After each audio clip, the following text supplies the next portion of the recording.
vanoggend is ons hier op by die tweede laaste Sondag al van hierdie vervulde lewe reeks, kan jy glo? Om amper af te sluit en die laaste deel af te rondom dit, en ek dink is belangrik net om vir 'n oomblik stil te staan hier in die beweeg van hierdie reeks, om net vir onsself weer af te vra, maar as ons praat oor 'n vervulde lewe, waarna verwys ons? Wat beteken dit om te kan sê, ek beleef vervulling in my lewe? Daar's baie antwoorde wat ons kan gee, ek dink baie goeie antwoorde, en mens kan dit van verskillende invalshoeke af antwoord. Maar as ek dit vandag kort kan stel, my eie weergawe daarvan sou wees om eerste plek te sê, dat ware vervulde lewe begin altyd by God. Dit besef dat as ons praat oor vervulde lewe, begin dit om by hom te begin, en dan die volgende ding saam met dit te besef, om God toe te laat dan, in elke area van jou lewe, waar hy kan deel wees, betrokke wees, en beleef, maar hy is eintlik die een, wat einde van die dag hierdie vervulling bring in ons lewe. Ons gaan 'n bietjie verder reis vanoggend, maar ek wil net vir jou ook 'n oorsig gee van waar ons trek nou met hierdie reeks. As ons kyk na die lewensareas, hierdie sirkels wat jy al seker baie gesien het, ons het begin die eerste week met daai vernuwing rondom spesifiek die manier hoe ons vernuwing beleef in ons lewe.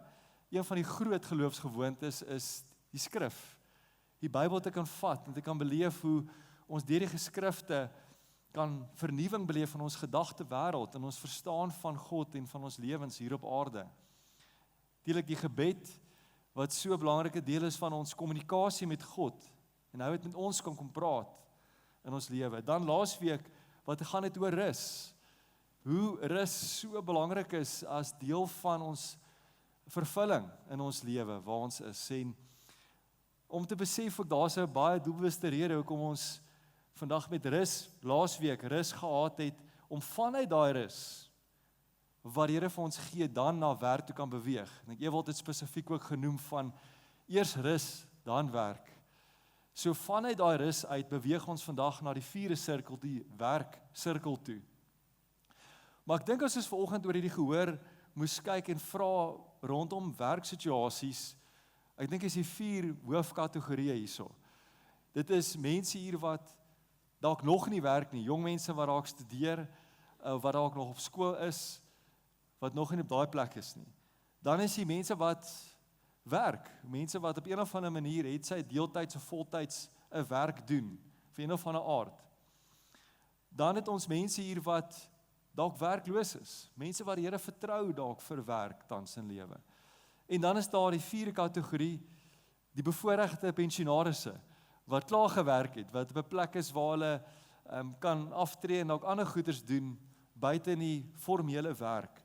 So in dit ag neem vandag, besef ek dat ons praat nie net vandag hier net oor mense wat voltyds werk nie. Want interessant is die geloofsgewoonte wat saam met werk gaan, wat ons vandag al by gaan stil staan, is naamlik diensbaarheid. Diensbaarheid is 'n manier hoe ek en jy vervulling kan beleef in ons werkslewe. En vandag wil ek vir julle sê dat diensbaarheid is baie wyer as net jou formele werk. Daai werk wat jy van 'n maandag dalk tot 'n Vrydag doen, of wat ook al, hoe jou werkskedule lyk. Diensbaarheid is van alle hierdie 4 kategorieë van toepassing. So ek hoop dat vandag jy iets kan uitvat, maak nie saak watter kategorie jy val in jou lewe nie. Maar interessant is van, as jy dink aan diensbaarheid en werk, seker daarmee saam ook, is byvoorbeeld vernuwing, ons praat oor skrif, as jy dink aan rus, dit is tipe geloofsgewoontes wat na jou toe kom, dis intern, iets wat jy ontvang, wat jy kry, wat jy lewe kom vul. Maar werk, diensbaarheid is iets wat jy gee van jouself. Dis amper hierdie paradoks wat ons kry van, jy gee iets om vervulling te kan beleef. Dit tot ons by die vraag, maar hoe is dit moontlik? Hoe is dit moontlik dat ek en jy vervulling kan beleef in ons lewe deur te gee van onsself? Ek dink aan 'n storie van my lewe.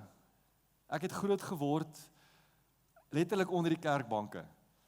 My ma sê, ek kan nou nie onthou nie, maar toe ek 2 weke oud was ek al onder die kerkbanke gewees, bidure, dienste bygewoon, byeenkomste. So ek was oorlaai eintlik in 'n goeie sin met kerk. En regtig in my lewe baie blootgestel, goeie, wonderlike dinge beleef, maar as ek kyk na my hoërskoolloopbaan in daai tyd ook waar ek beleef daar's tekort in my lewe, 'n stuk gebrek aan vervulling wat ek beleef het. 'n Mate van betrokkenheid gehad, ja, by die kerk, maar interessant genoeg is toe ek uitbeweeg uit die huis uit en ek gaan na 'n college toe waar ek ook teologie studeer het en ons begin dien, waar ons die gemeenskap begin dien, waar ons begin uitreik en verskil maak in plekke intentioneel, waar ek regtig beleef het, hoorie, nou dien ek. Dis toe ek besef, maar nou beleef ek vervulling. Daar's 'n stuk vervulling wat 'n mens beleef, wat die lewe kan tel, vir God en vir ander. En daarom is dit, ek dink 'n algemene feit, dat rykdom op sigself nie jou lewe werklik vervul of gelukkig maak nie. Baie keer van die ongelukkigste mense is die rykste mense op die aarde. Vir die rede dat die besef dat ek en jy nie deur wat ons ontvang en bymekaar maak en versamel vervulling beleef, maar juist deur die diensbaarheid wat ons kan gee, betekenis kan toevoeg, waarde kan toevoeg tot ander se lewens. En daarom as ons praat vandag oor die definisie van diensbaarheid, wil ek graag hierdie vir jou lees ook, en dis wat Tyler Staton, 'n bekende prediker ook, in Practicing the Way deel. Hy sê, service is the intentional redirection of our focus from self to others, patterned after the life of Jesus. Diensbaarheid, in ander woorde, dit gaan nie oor jouself nie, oor wat kan ek hieruit kry eerstens nie.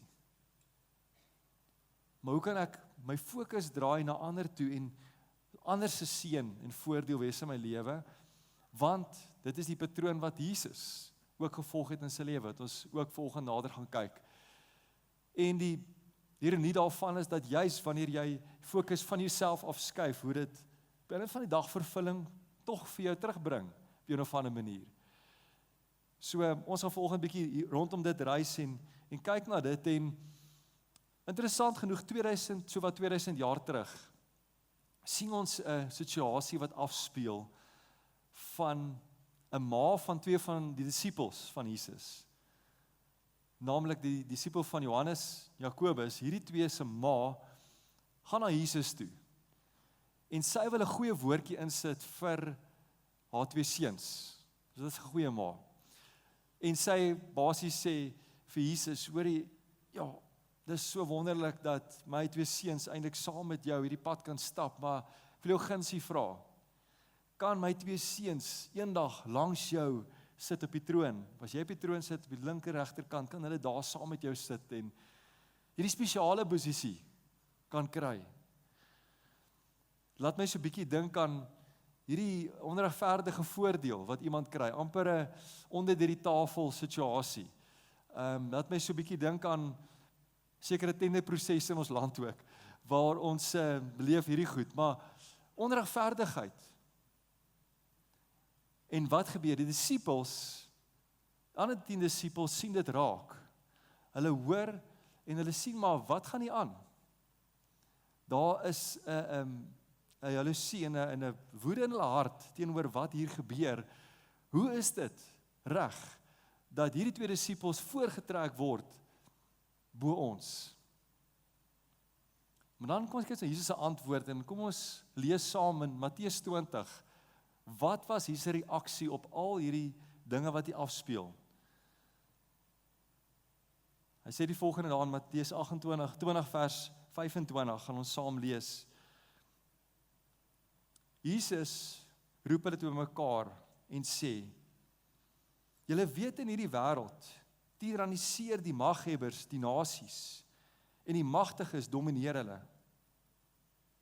Maar onder julle moet dit heeltemal anders wees. Wie onder julle 'n leier wil wees, behoort julle diensknegte wees. En wie die eerste onder julle wil wees, moet julle slaaf wees. Net so het ek, die seun van die mens, nie gekom om gedien te word nie, maar om diens te lewer en boonop my lewe te gee as 'n losprys vir baie mense. 'n Radikale antwoord wat Jesus kom gee, wat so in teenstelling met die samelewing van die tyd was. En ek dink nog steeds baie relevant vandag in ons leeftyd ook is, rondom hoe ons kyk na mag, hoe ons kyk na leierskap, en te besef vandag dat Jesus jou en my roep om heeltemal anders as die patroon van hierdie wêreld te funksioneer. Dit praat vandag vir jou en my oor 'n lewe waar ons sê, ons wil kom dien. Ons wil daar wees om ons mou op te rol, te sê, Here, gebruik ons. Om 'n verskil te maak in hierdie wêreld.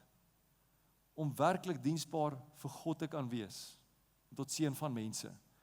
En die feit dat Jesus nie net hierdie mooi woorde kom sê nie, maar dat hy 'n direkte voorbeeld, hy het dit beliggaam, hoe dit juis lyk, hierdie diensbaarheid deur sy eie lewe ook. Ons kan sien reg deur sy bediening, hoe hy dit toegepas het, hoe hy by die armstes, die mees sondiges, die mees stikkende mense stil gestaan het, maar ook, hoe hy ook tyd spandeer het saam met die rykes, die wat status gehad het. Hy het nie mense kategorieë geplaas van dit is wie hy gaan dien, of wie hy gaan 'n verskil mee maak nie. Elke mens was vir hom belangrik gewees, en waardevol. En 'n voorbeeld wat ek en jy vandag kan hê oor, hoe kan ek en jy hierdie diensbaarheid toepas en deel maak van ons lewe? Jy sien, voordat ons kan praat oor die hoe, die praktiese van jou en my lewe, ek dink is belangrik dat ons begin by die hart van diensbaarheid. Die hoekom. Hoekom ek en jy sal wil gaan en ander mense help? Hoekom ek en jy sal wil in ons werksplek of waar kan ons beweeg 'n bydrae lewer? En kom ons begin daar vandag, die hart van diensbaarheid. Ons gaan 2 skrifte lees ook rondom dit vandag, en eerste daarvan is Paulus se woord in 1 Korintiërs 13. 'n bekende hoofstuk, maar haal net vir jou een vers aan, vers 3. Wat hy die volgende sê, hy sê, "Al sou ek al my besittings vir die armes gee, en selfs my liggaam opoffer, sodat ek daarop kon beroem, maar ek kom die liefde kort, sodat dit my niks help nie." Paulus praat hierso eintlik van diensbaarheid. Hy praat van besittings vir die armes gee, liggaam opoffer, oor dinge wat jy opofferings maak van jouself. Maar, as daar nie uit plek uit van liefde gedoen word nie, is diensbaarheid ook te vergeefs. Daarom begin dit vandag by liefde. 'n plek wat ek en jy sal besef, ons harte gevul sal wees, eerstens met die liefde van God, want ons kan nie lief hê sonder eerste God se liefde ervaar in ons lewe nie.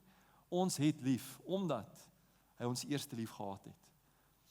Ek kan beleef, Here, U is so lief vir my, U is lief vir, net so vir my, vir elke persoon om my, in my lewe wêreld. En daarom wil ek ook U liefde gaan wys na ander toe. Die disipel Johannes skryf dan 1 Johannes 3 ook hierdie, net om dit te beklemtoon vandag. Vers 17-18, dan sê hy, iemand wat ryk is aan aardse lewensmiddele, en sy broer of suster sien gebrek ly, maar weier om 'n helpende hand uit te steek. Hoe is dit moontlik dat die liefde van God in daardie persoon woon? Kinders, laat ons nie lief hê met woorde en gepraatery nie, maar eerder deur ons optrede en met opregte bedoelings. Dis waarna toe ons geroep word as ons gaan diensbaar wees, opregte bedoelings, liefde. Nie net mooi woorde nie, maar 'n lewe wat spreek, 'n leefstyl van diensbaarheid, waarna ek in die toegenooi word. En ek dink vandag, as ons praat oor diensbaarheid, ja, dit gaan ook oor die welsyn, dit gaan oor armes, behoeftiges, maar ek wil dit wyer strek, dit gaan oor jou medemens elke dag, in jou werksplek ook, nie net die armes nie, maar mense om jou, wat jy op klein maniere baie keer kan dien, verskil kan maak mee. Alle mense wat ons diensbaar voor kan wees. So mag die Here in jou en my hart kom werk om 'n plek te wees wat ons sê, dis hoekom ek wil dien, omdat ek lief is vir God en lief is vir die mense om my. Want dit is die kenmerk van disippels van Christus. Juis Johannes 13 ook, wat Jesus kom sê dat julle sal geken word deur liefde vir mekaar, dat julle my disippels is. Mag dit waar wees van Kruikgemeente, mag dit waar wees van jou lewe. Liefde, eerstens deel sal wees. En vanuit daai liefde uit vandag, vra ons natuurlik die vraag ook van, maar hoekom wil ek ander dien? Want ek is lief vir ander. Maar dit lei ons na 'n plek toe wat ons vra ook hoe, die hande van diensbaarheid. Die hart is liefde, maar hoe lyk die hande van diensbaarheid in my lewe? Jesus kom gee vir ons baie duidelike lering met dit ook na in die bergprediking. Matteus 6, wat Jesus ons baie duidelike riglyn kom gee, en ek wil graag jou nooi om saam met te lees, vers 1 tot 4 van Matteus 6. Jesus sê, wees versigtig. Moenie julle praktiese godsdiens in die openbaar beoefen, sodat almal julle bewonder nie. Anders gaan julle beloning by die hemelse Vader misloop. Wanneer iemand in nood help, moenie 'n groot okasie daarvan maak nie. Dis wat die skynheilig is in die sinagoges en op die straat te doen, om deur mense opgehemel te word. Ek verseker julle, dis al beloning wat hulle ooit sal kry. Maar as jy mense in nood help, doen dit sonder groot vertoon. So sal julle hul betone geheim bly, en jou Vader wat alle geheime ken, sal jou beloon. Sien vandag, diensbaarheid gaan nie oor die komplimente wat ons kan kry daardeur nie. Ja, die eerbetoning van hoe oulik ons is in die wêreld nie. Ek dink wel dat dit beteken nie alle diensbaarheid hoef altyd 'n staatsgeheim te wees nie. Soms roep Here ons om saam in groepe dalk na plekke te gaan. Ek dink aan ons Emba uitreik wat ons het by Kruik ook. Om te sê kom ons gaan en ons gaan maak 'n verskil daar in mense se lewe. Weerens nie om gesien te word nie, maar om te sê ons is ook nie skaam om in die publiek ons geloof uit te leef nie. Maar dat ek en jy kan beleef dat die rede kom ons doen, weerens liefde. Vandag, soos as jy sit, is daar so diversiteit rondom ons leefwêrelds. Van ons leefwêrelde lyk anders, waar ons te doen het met baie betrokke is in ons skole, met kinders, wat baie van ons lewe draai rondom dit. Party van ons, se kinders dalk uit die huis uit, en ons lewe lyk heeltemal anders rondom ons tyd en prioriteite. Van hier is nog nie eens getroud nie, het dalk 'n ander lewe op hulle eie. So daar vandag is daar nie 'n perfekte formule van hoe diensbaarheid gaan lyk in ons lewens hier nie. Ek dink die belangrike vraag wat dit by elkeen van ons los is, selfs in ons stilte tyd, in die oggend dalk voor jy werk toe gaan of voor jy uit die huis uit gaan, om te kan vra, Here, hoe kan ek U en ander mense dien vandag? Hoe kan my lewe gaan tel vir U daar buite? Die primêre rede hoekom ons hierdie goed doen is ons liefde vir God, om te besef, Here, U gee my die vermoë, die kapasiteit om verskil te maak in hierdie wêreld. Daarom, waar kan ek en wie kan ek dien? En dit is ek en jy met daai gesteldheid die dag kan ingaan. Net oop te wees, sensitief te wees vir waar Here ons kan gebruik, is ons al een stap vorentoe, hoe ons kan dien. Dalk beteken dit in jou werksplek om te gaan kyk, waar's behoefte? As jy miskien klaar is met jou werksopdragte en take om te sê, maar is daar iemand wat ek kan help dalk? Waar kan ek prakties 'n verskil maak? En ook die werk wat jy het, te kan sê, Here, ek wil dit doen tot die beste van my vermoë. Met uitnemendheid wil ek U dien met my werk.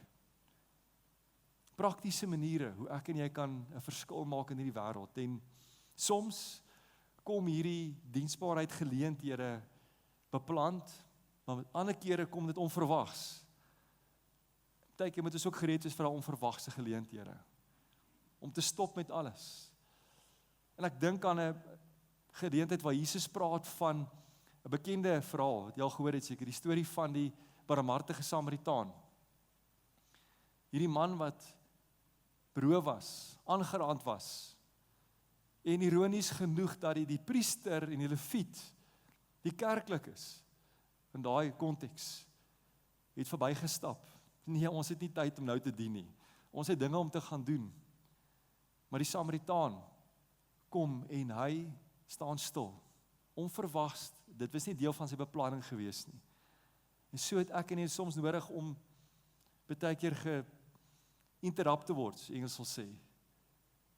Die Here nou roep hy my op hierdie oomblik om goed bietjie eenkant te sit. Ek het nodig om nou te gaan dien.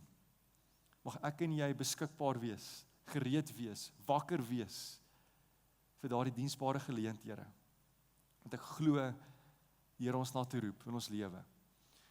So vandag as ons praat oor diensbaarheid, praat ons oor die hart, ons praat oor die hande, maar laastens wil ek vandag met jou praat ook oor die hawe van diensbaarheid.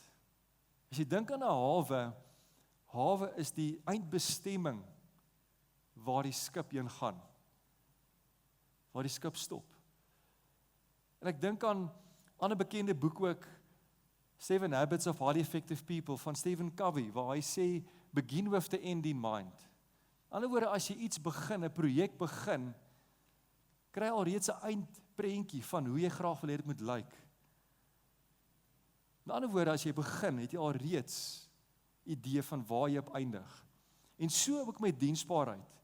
Wanneer ek begin dien, vra ek myself, waar wil ek hê moet dit eindig, hierdie diensbaarheid? Terwyl ek voorberei toe, kom hierdie gesegde op by my, wat my so geraak het, net 'n besef oor diensbaarheid. Gaan soveel meer dat ek en jy net iemand se behoefte vervul. Soveel meer as net dat ek en jy kan sê, hier's iets wat jou kan help, en ek kan dit los en ek kan wegstap. Ek wil graag vir julle lees, hierdie gesegde ook Tyler Staton kom sê, rondom diensbaarheid. Hy sê, service is not a project to be managed. It is a person to be loved. Kinship is what happens when we stop seeing people as problems to be solved and start seeing them as brothers and sisters to be embraced. In ander woorde, wanneer ek en jy mense dien, is dit nie dit daar om 'n behoefte te vervul, om 'n boksie te kan tik en te sê, daar het ek my deel gedoen vir die dag nie. Maar ek kan besef, diensbaarheid gaan eintlik oor verhoudings. Dit gaan oor die mense om jou, wat in God se beeld geskep is, wat net so waardevol soos jy is, net so geliefd soos jy is. Dat ek in die geleentheid met diensbaarheid het, om iets van God se liefde vir mense te kan wys. Om in sekere gevalle, waar die Here ons na toe lei, om verhoudinge te kan bou met daardie mense. Om te kan wys dat, jy is meer as 'n projek vir my. Jy is kosbaar, en ek hanteer jy met daardie respek en waardigheid, wat jou toekom. En dis baie keer die grootste behoefte by mense, is nie noodwendig iets wat ons gee vir hulle nie, rondom ons materialisties gesproke nie. Maar die aandag, die liefde, die tyd wat ek en jy bied vir ander, om te wys ware liefde van God. En dis, laat ons by die vraag, want ons praat vandag oor hierdie diensbaarheid is, bring die manier, hoe ek ander dien, my nader. Ons nader aan mekaar en nader aan God. Wat ek en jy sal nie dink oor diensbaarheid, as meer as 'n taak, om iets af te handel, maar as 'n geleentheid, om 'n verlengstuk van God se hart en liefde te wees, na ander toe. Dis wanneer ek en jy sal besef, die hart en die waarde, van diensbaarheid. Ek wil vanoggend afsluit met 'n storie van Israel. Het was 'n voorreg gewees om in 2016 saam my vrou ook daar in Israel te wees, te gaan daar toer, 'n Bybeltoer doen ook saam met Stefanie Berle, en dis ongelooflik om te besef wat aangaan daar die verskillende besienswaardighede, maar een van die goed wat uitstaan vir my van Israel is 2 van die groot watermassas wat ons by stil gestaan het, naamlik die See van Galilea en die Dooie See. Altyd van hulle wat 'n merkwaardige plek het in Israel. See van Galilea wat natuurlik baie van Jesus se bediening omgebou was. Daar waar die storm stil gemaak is, waar Jesus op die water geloop het, waar die disippels hierdie groot vangs van vis gekry het. Alles by die see van Galilea. En dan kry ons die Dooie See. 'n Plek wat Nuwe Testament min van praat. In die Ou Testament is daar hier en daar 'n verwysing ook van die Dooie See. Maar ekstreme verskillende watermassas. Die See van Galilea, 'n plek waar daar seelewe is, waar daar besighede omgebou is, vissersbedrywe. En dan die Dooie See. 'n Plek wat daar geen lewe as gevolg van die hoë soutinhoud is nie. Omdat daar twee verskille is, die een, See van Galilea, 'n vloei het. 'n Vloei van water in en 'n vloei van water uit. Daar's beweging in die water. Maar die Dooie See is 'n opgaarplek, waar al hierdie minerale net bymekaar kom en soos 'n doodloopstraat stop en opbou. En daar geen lewe kan daarin plaasvind nie. As ek dink aan hierdie twee watermassas, dink ek aan diensbaarheid in jou en my lewe. Vir baie mense is hulle lewe soos 'n dooie see. 'n Opgaarplek waar die vraag van die lewe is, hoeveel kan ek bymekaar maak en versamel en kry om vervulling te kan hê in hierdie lewe? Maar vandag te besef dat die geheim van vervulling van ek en jy oop kanaal kan wees, waar God kan deurvloei, ja, vir ons gee om te ontvang ook, verseker, ons moet ook ontvang, maar sodat ons weet ons ontvang ook daarvan, 'n deel daarvan kan gee, uit die oorvloed, en beleef dat ons soos 'n see van Galilea kan wees, waarin lewe kan plaasvind, waarin lewe gegee kan word. Wanneer ek en jy diensbaar is ons 'n oop kanaal vir God, wat kan beweeg deur ons lewe. En die waarheid is, dit is die primêre manier hoe God werk ook. Hoe God sy kerk bou, sy koninkryk bou, is deur die hande en voete van mense. Ek en jy 'n verlengste kan wees van God deur diensbaarheid te kan beoefen en die vervulling beleef wat dit vir jou en my bring. My vraag aan jou vandag is, hoe lyk jou lewe? Is jy 'n dooie see of die See van Galilea? Miskien vandag word ek en jy geroep om opnuut weer te kyk waar wil ons gebruik, waar kan ons beskikbaar wees, gereed wees om deur hom gebruik te kan word. Ons gaan ook afsluit met 'n lied vanoggend wat gaan oor jou en my lewe wat soos 'n rivier kan vloei. Miskien is dit nodig dat die Here kom deur sy Heilige Gees iets nuut in jou lewe kom doen, wat jy sal beleef, jy's 'n oop kanaal wat vloei na ander toe. Ons sluit die oë en bid ons saam.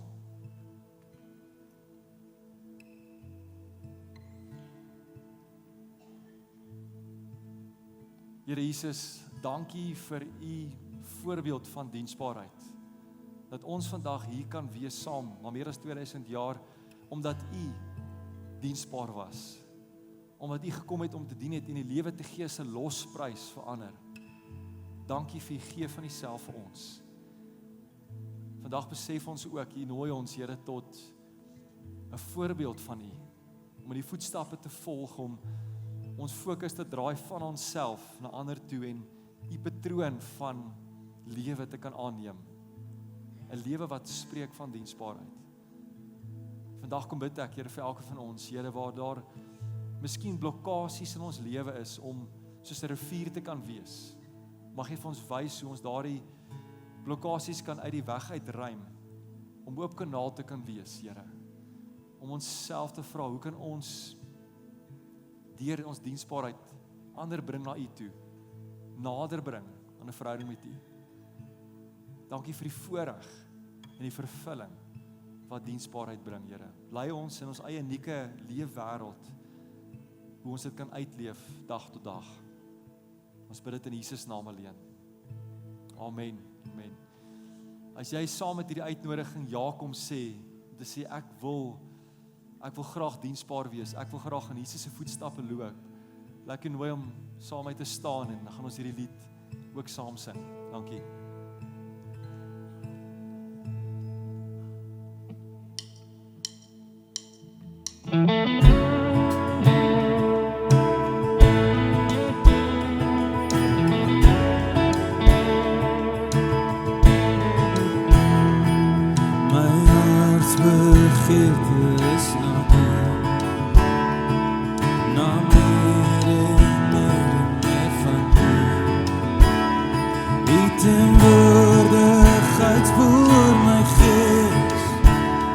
Dis so soet om hier by te wees. Spoel my, vloei deur my, maak my 'n rivier wat vloei met liefde, maak my 'n rivier wat vloei met vrede, dan wat kom terug.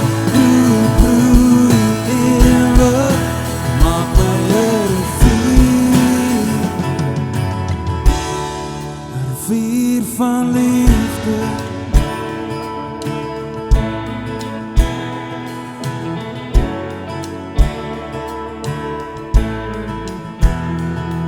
my hart verlang is na U. U bly in my en ek in U. Dis soos waterstrome wat oorloop, U wat my weer met die gees kom doen. Spoel my, vloei deur my, maak my 'n rivier wat vloei met liefde, maak my 'n rivier wat vloei met vrede, dan al wat kom terug.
My